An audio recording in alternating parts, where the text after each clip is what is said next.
Wait, what? I exclaimed, whipping my head around to face my wife. Joyce. What did you just say? I asked, unable to believe my ears. Jake, I know you're probably going to be upset, but I'm not happy right now, and I'm considering a trial separation for us. I need some time to clear my head and figure out what I want. Joyce explained to me as I stood on the deck, grilling steaks. When were you planning on telling me this, Joyce, or were you just going to leave a note on my pillow tonight? I retorted, my voice escalating more than it should have. Don't raise your voice, Jake. I don't want Marty overhearing our conversation, she cautioned, referring to our 6-year-old son. I knew you'd react like this, which is why I wanted to wait until tonight to discuss it. So, essentially, you've already made up your mind to leave. Are you planning on telling Marty yourself, or should I break the news after you're gone? I said, dripping with sarcasm. I'll tell him tonight before bed. And remember, this isn't necessarily permanent, she reassured me. Right, you're moving in with your friend Leslie. I should have seen this coming, I snapped, my anger escalating. I'll draw up the paperwork tomorrow. You can sign it, and I'll file it with the court by Wednesday. Joyce. What paperwork? Joyce questioned. Well, if you're leaving, I want it to be a legal separation. That way, if you don't return, it will automatically convert to a divorce decree. We won't have to go through the hassle twice, I explained, my frustration evident. I don't want a divorce, Jake, just some time to myself to sort things out, that's all, Joyce replied calmly. That's bullshit, Joyce, I retorted sharply. I've been asking you to talk to me for the past 4 months, but you've been too wrapped up with Leslie and your new friends to spare a moment. And now you want to move in with Leslie, your new best friend, so you can do whatever you've been itching to do for the past 6 months, I yelled, my frustration boiling over. Well, you're not going to do it with my blessing, and I refuse to stand by and be made a fool of by you or anyone else, I said, slamming the grill top down. This wasn't how Joyce had envisioned the conversation going. She knew Jake would be upset, but she had hoped to persuade him that this could be a growth opportunity for both of them. Instead, it had blown up in her face. Jake, please, Joyce pleaded, but he stormed off in a huff, leaving her alone at the grill. She removed the steaks, placing them on the counter, then went in search of him. She found Jake upstairs in their bedroom, furiously tossing all her belongings into the spare room. Take your belongings and get out of here. I've had enough, I yelled in frustration. I'll have the divorce papers sent to your office. You can sign them and return them to Michael, the lawyer I've been using for the past 6 years. Don't worry about Marty. I'll take him out for dinner so he doesn't have to witness his mother leaving, I added, grabbing my coat and my son before heading out to the car. Leslie, it's Joyce, she began on the phone, her voice starting to crack. Jake didn't handle it well at all. He's threatening me with divorce. I told you he wouldn't take it lightly, but don't worry, he'll come around soon, Leslie reassured her. In a few weeks, he'll be begging for you to come back, and then you'll have the upper hand. I hope you're right, Leslie, because right now he's ready to kick me out and file for divorce, Joyce admitted. I need some time away, but I don't want to end our marriage. I'll come over and help you pack, Leslie offered. The sooner you're on your own, away from him, the sooner you can figure out what you truly want. With Leslie's assistance, Joyce swiftly packed up most of her belongings and left the house before Jake and Marty returned. I had seen this coming for a while. Joyce and I were both accountants and had met 8 years ago, while auditing a company that had gone bankrupt. We were representing different banks with stakes in the failed company. Over the course of the audit, we grew close, enjoying lunches and dinners together every night. By the end of the week, we realized we had developed strong feelings for each other. Joyce was 6.5 feet tall, with brown hair and weighed about 175 pounds. She had a pretty face, but was a little overweight. Jake was 6 and 8 feet tall, weighed about 195 pounds, and at 22 he already had a pretty big belly from overeating every day. These two weirdos were made for each other. 4 months after tying the knot, Joyce found herself expecting, and 8 months later, she was deep into a challenging pregnancy. Bedridden for the last 5 months, she gained a significant amount of weight, tipping the scales at almost 250 pounds by the time Marty arrived. Throughout it all, I never uttered a word of complaint. My love for her transcended any physical changes. We were a contented family, until one day when Joyce overheard a conversation between two of her coworkers. "She's so attractive," one remarked. "It's a shame she's as large as a house. I wonder if she gets her clothes custom-made at Omar, the tent-maker's dress shop," she joked. While they might have found it amusing, Joyce was deeply hurt. In tears, she sought solace in the bathroom where Leslie found her. "Are you okay, Joyce?" she asked, concerned. "Everyone thinks I'm a fat pig," Joyce confessed through sobs. "If they only knew how hard I've struggled to lose weight, they wouldn't be so cruel." "Listen, all you need is to commit to a good diet and join a gym," Leslie encouraged. "You're a beautiful woman underneath all that, but you need to make up your mind and take action." And so Joyce made the decision to change. Given my connection to the gym through my accounting work, we secured a fantastic membership deal and joined the following week. With the gym offering child care services, we were able to bring Marty with us after work, allowing us both to focus on our fitness goals. Joyce was on a relentless mission, hitting the gym 6 days a week, while I struggled to make it 3 nights. When her efforts didn't yield immediate results, she sought a doctor's help and obtained a prescription for diet pills. Though I wasn't entirely comfortable with it, Joyce was determined to shed the weight. 8 months later, Joyce had transformed, slimming down to a stout 125 pounds. With her newfound confidence, she splurged on a whole new wardrobe, earning compliments from everyone, including her male colleagues. However, the attention she received sparked trouble. At Joyce's company Christmas party, things took a turn for the worse. She wore a revealing dress and found herself the center of attention, particularly from her male coworkers. Reveling in the admiration, Joyce indulged in multiple kisses under the mistletoe, unaware of the hands that roamed freely over her body. Concerned, I intervened, insisting it was time to leave. Reluctantly, Joyce complied, but not without causing a scene. "Joyce, I'm leaving right now, with or without you," I finally asserted, sensing her anger. As we made our way home, tensions escalated into a heated argument. "Tonight, you behaved recklessly, letting those men paw at you while you did nothing to stop them," I exclaimed, frustrated by her obliviousness to the situation. "It was just harmless fun, nothing serious," Joyce insisted. "Not from my perspective," I countered. "How would you feel if I were all over some other woman, kissing and groping her?" I questioned, realizing she was too intoxicated to comprehend. That night, Joyce fell ill, fortunately removing her new dress before vomiting. The following morning, she looked worse for wear and apologized, promising it wouldn't recur. Yet it did, just not in my presence. Subsequently, Joyce began frequenting Tony's for girls' night out after work on Wednesdays. Initially, she returned home by 6:30, but as time passed, her outings extended to 7:30 and eventually close to 9 o'clock p.m. By then, Marty was asleep, and my patience wore thin. In our early marriage, we spent ample time in bed, exploring each other. Now, it seemed a weekly occurrence, if that. One thing was certain. When Joyce returned home on Wednesday nights, she was indisputably in the mood. And tonight was no different. Initially, neither of us had much experience, and we approached intimacy cautiously.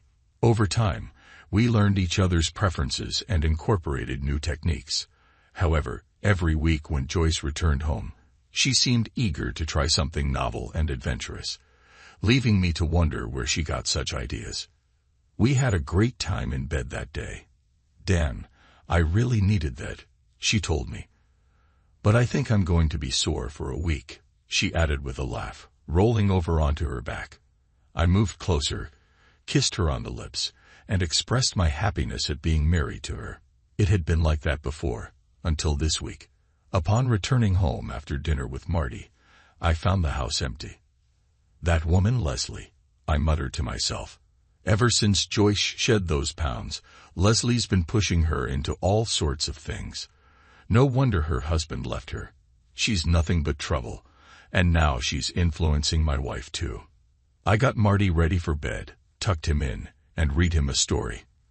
When he asked about his mother, I simply told him, "Mommy's away visiting and will be back in a couple of days," though I didn't believe it myself. Heading downstairs, I dialed my mom and filled her in.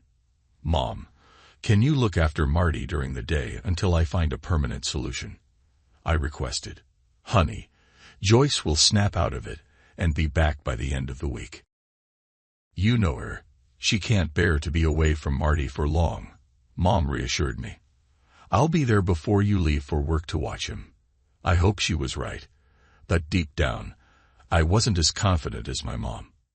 On Monday, I contacted Michael and told him that Joyce had left me. I want to make sure I have full protection, including permanent custody of Marty. I want the agreement to clearly state that if either of us does something that a married spouse should not do, the other will get 65% of the entire estate. I think she wants to cheat on me, and I want to confirm that. I told Michael. I want the agreement to last 60 days, after which it will become a divorce decree. "And can you do that by tomorrow?" I asked. "Isn't this a bit premature, Jake? She just left, and you're already considering divorce papers," Michael questioned. "Joyce has likely been planning this for some time, and perhaps this will make her reconsider. If not, I can't risk losing everything I've worked for just because she wants to explore an affair," I explained. "All right, Jake, I'll handle it today and arrange for her to be served at work tomorrow."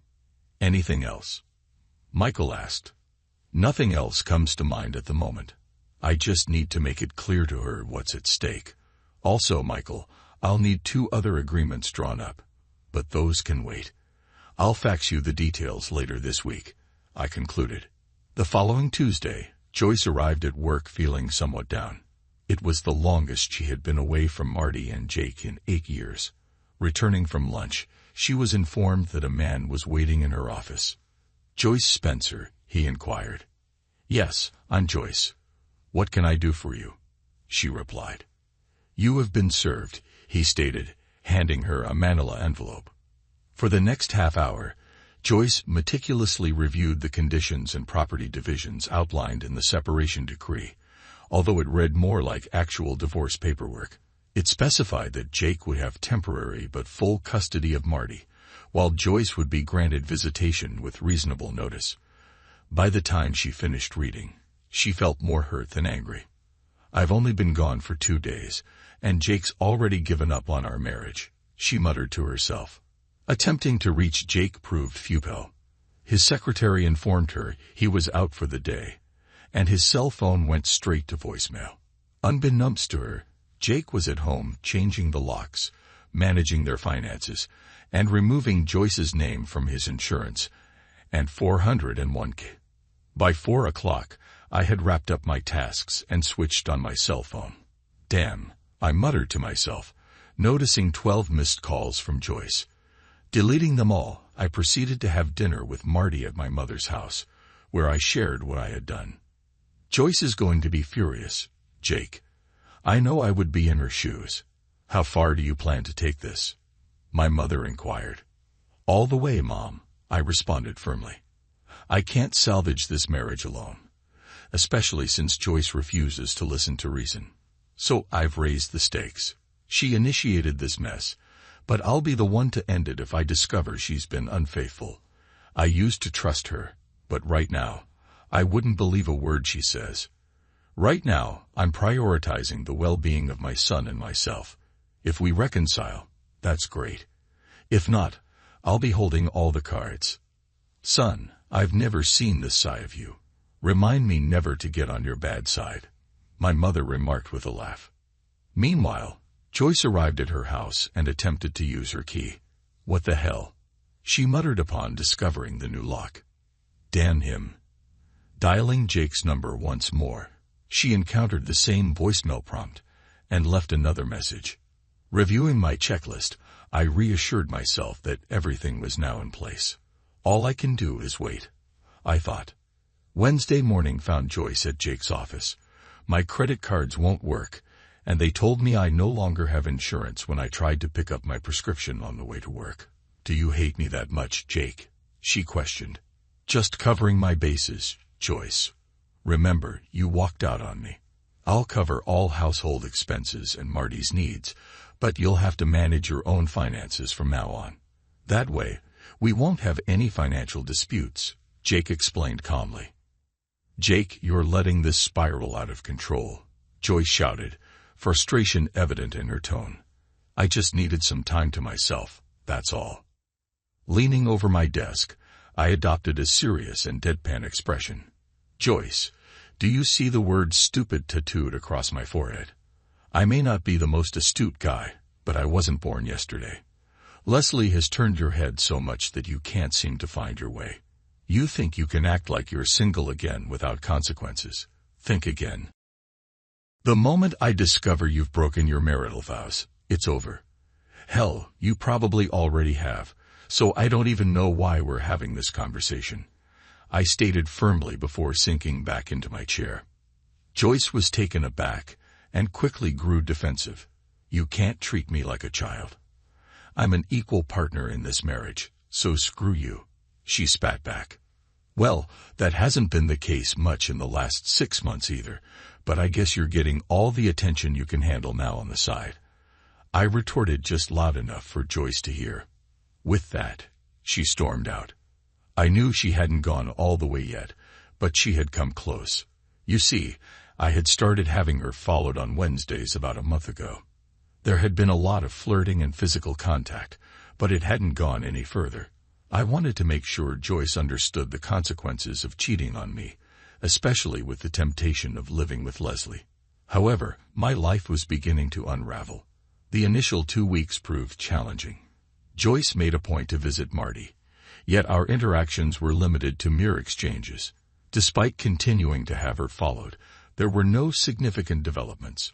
She maintained her outings with Leslie and her friends, extending them from just Wednesdays to at least 4 nights a week. Looks like someone is trying to make up for lost time, I muttered to myself while reviewing the report.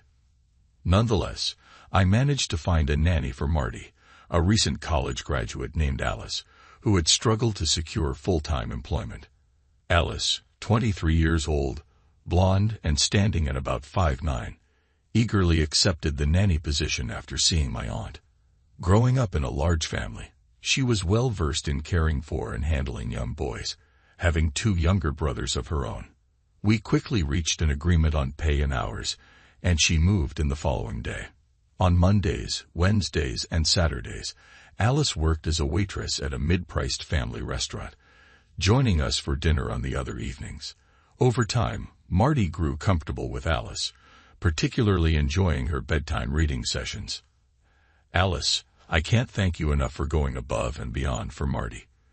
With his mother temporarily out of the picture, stability is crucial for him, I expressed, offering the best smile I could muster.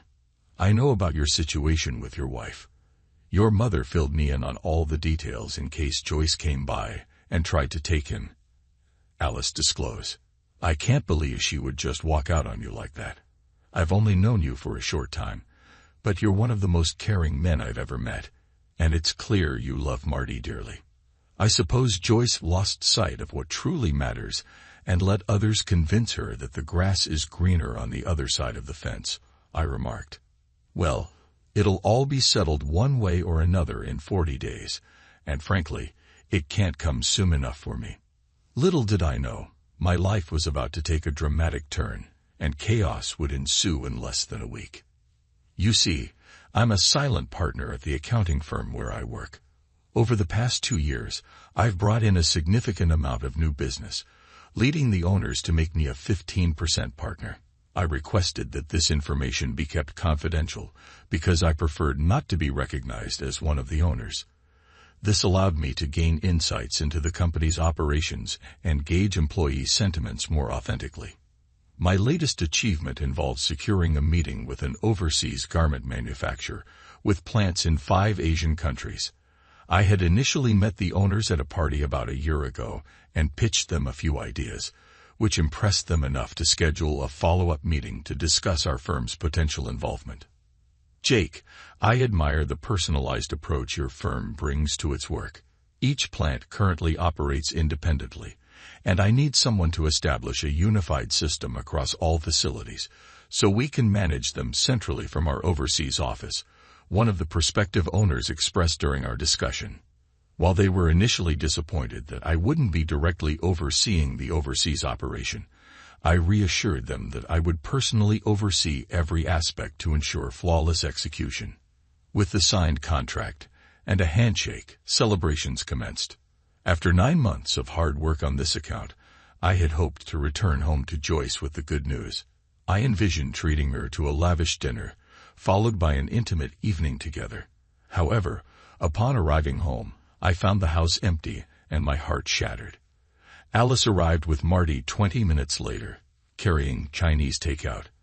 I was bursting with excitement and needed to share my great news, so I confided in Alice. "Forget about dinner plans. We're all going out tonight to celebrate," I informed her. "Put on your finest attire because we're going to paint the town red." My bosses had arranged reservations at the town's finest restaurant for 8 p.m. and had organized a limo to pick us up at 7:30 p.m. So time was of the essence.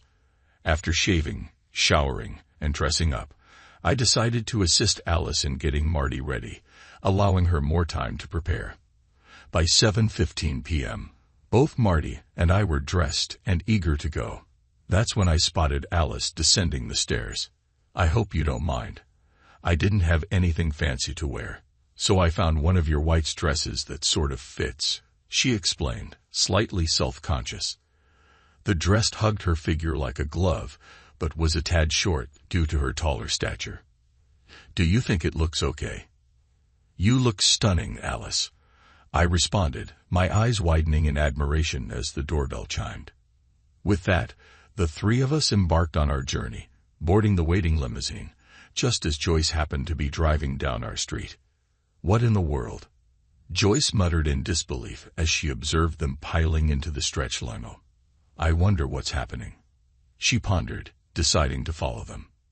Upon witnessing them enter the restaurant, she seethed with anger. "That jerk. He claims we can't afford to dine at such an establishment, yet he's treating them to a lavish night out. And whom on earth is wearing my dress?" The evening turned out to be wonderful. I was the center of attention, and we indulged in sumptuous food and drinks. Eventually, Alice informed me that it was time to depart as Marty was growing tired, well past his bedtime. "You're absolutely right. We should head home before Marty becomes impossible to wake up for school tomorrow." I expressed my gratitude to everyone for the dinner, but as they shook my hand, their gazes seemed to linger on Alice, not just the men. Alice looked stunning tonight, and I couldn't help but notice the envious glances from the other women.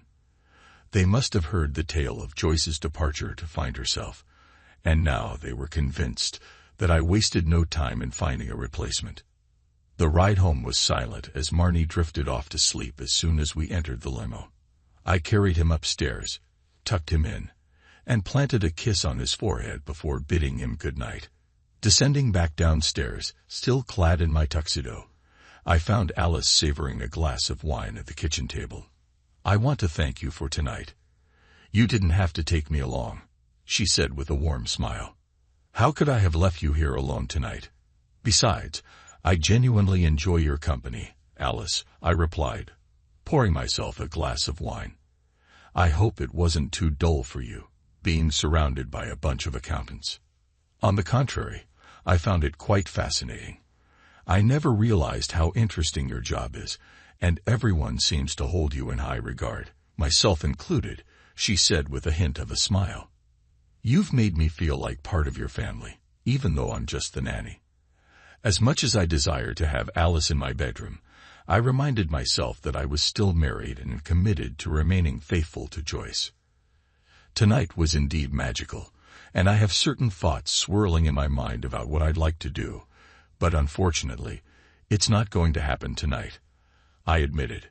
Perhaps if circumstances were different, but they're not, so I'll settle for a cold shower and an early night, I told Alice, planting a kiss on her cheek as she hugged me. At 2 a.m, I felt Alice slip into my bed beside me. Her warmth signaled her nakedness, and before I could speak, she gently placed a finger on my lips. I know we can't do anything tonight. I just want to be close to you. That's all, she whispered as she spooned me. The next morning, I awoke to find myself alone in bed. Downstairs, Alice was dressed and cooking breakfast for the three of us, and not a word was exchanged between us. Meanwhile, Joyce was furious. Here I am, trying to figure out my life with Jake, and he's already replaced me with some floozy, she raged, slamming her hand on the desk. Her mistake was confiding in Leslie, who encouraged her to celebrate her newfound freedom. Despite her reluctance to party, she joined Leslie at Tony's, where they encountered a group of handsome men vying for their attention. While most of their group left after a few drinks, Joyce and Leslie remained. One of the men caught Leslie's interest, while Joyce found herself drawn to another. He was attractive, with a physique akin to a Greek god, and the chemistry between them was palpable. As they danced, his hands explored her body, and despite her inner conflict, Joyce didn't resist his advances. She allowed him to kiss her and lead her to a secluded corner of the dance floor, where things escalated further. However, she failed to stop him when his hands wandered up her dress, a decision she would soon regret, especially as she discovered that Jake had hired a private investigator to document the entire encounter. The four of them ended up at Leslie's place, where Joyce found herself naked and lying on the bed with him. However, in a moment of clarity, she realized she couldn't go through with it. I can't do this. I'm still married, and despite everything, I still love my husband, she asserted, disregarding his objections. He left her alone, and Joyce took a cold shower. I need to get my head and ass together, she resolved the next morning. But events beyond her control were already beginning to reshape her life, and not for the better. On my computer screen, I saw the pictures of Joyce, culminating in the image of the four of them entering Leslie's apartment. I promptly emailed them to my attorney, instructing him to prepare the paperwork, but to hold off until Monday. I suppose she's made her decision, I said with a heavy heart, as I had hoped to reconcile with Joyce, but it seemed unlikely now. The next day, I informed my bosses that I would personally handle the Asian project. I need to take some time away to clear my head and sort out my life, I explained. Can you be ready to leave by the 12th for the project startup? They asked. Give me a couple of days to finalize my affairs and arrange for an apartment so I have a place to send my belongings, I requested. I have a few more conversations to have today, but if all goes as planned, I'll be prepared. That afternoon, I delegated my remaining tasks to my staff, ensuring they were prepared to handle everything in my absence.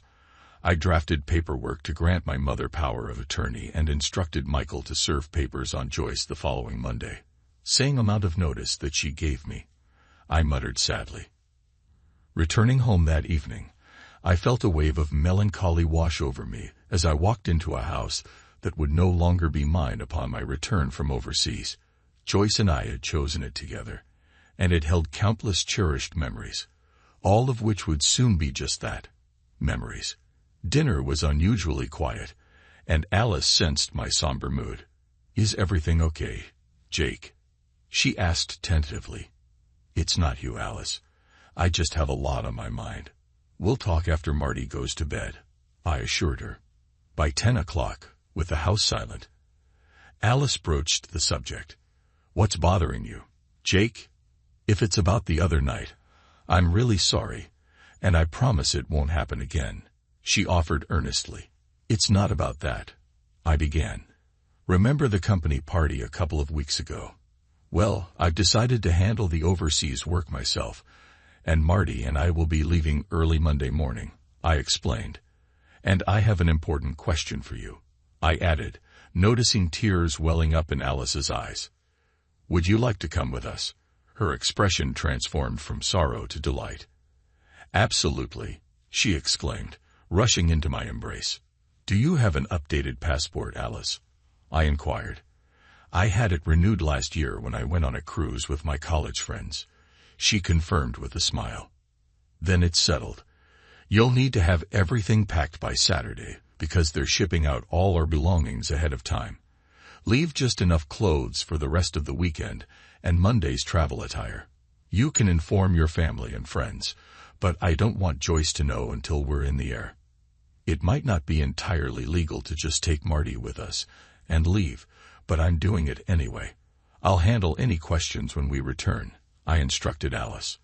That evening, I sat down with my mother and laid out the entire plan, including giving her my power of attorney. Things will likely hit the fan Monday afternoon with Joyce, but I still want you to put the house up for sale next week. Michael will send you a copy of the papers I'm serving to Joyce, and if she has any questions, just direct her to Michael, I explained. Are you sure this is what you want, Jake? Have you considered trying to work things out with her? My mom inquired. She's made her decision, and now she can live with the consequences, I affirmed. And Alice, you're taking her with you. My mom pressed for the final piece of information. I'm not entirely certain where we're headed, but she brings me joy and keeps me grounded. Beyond that, I may have developed genuine feelings for her, and that's all I'm going to disclose. We'll be over Sunday night so you can say goodbye to Marty, I informed her firmly. On Monday, Joyce desperately tried to reach Jake, only to be informed by his workplace that he was on a special project outside the office. Frustrated, she attempted his cell phone to no avail. Joyce Spencer, a man approached her. He nodded, and he handed her an envelope.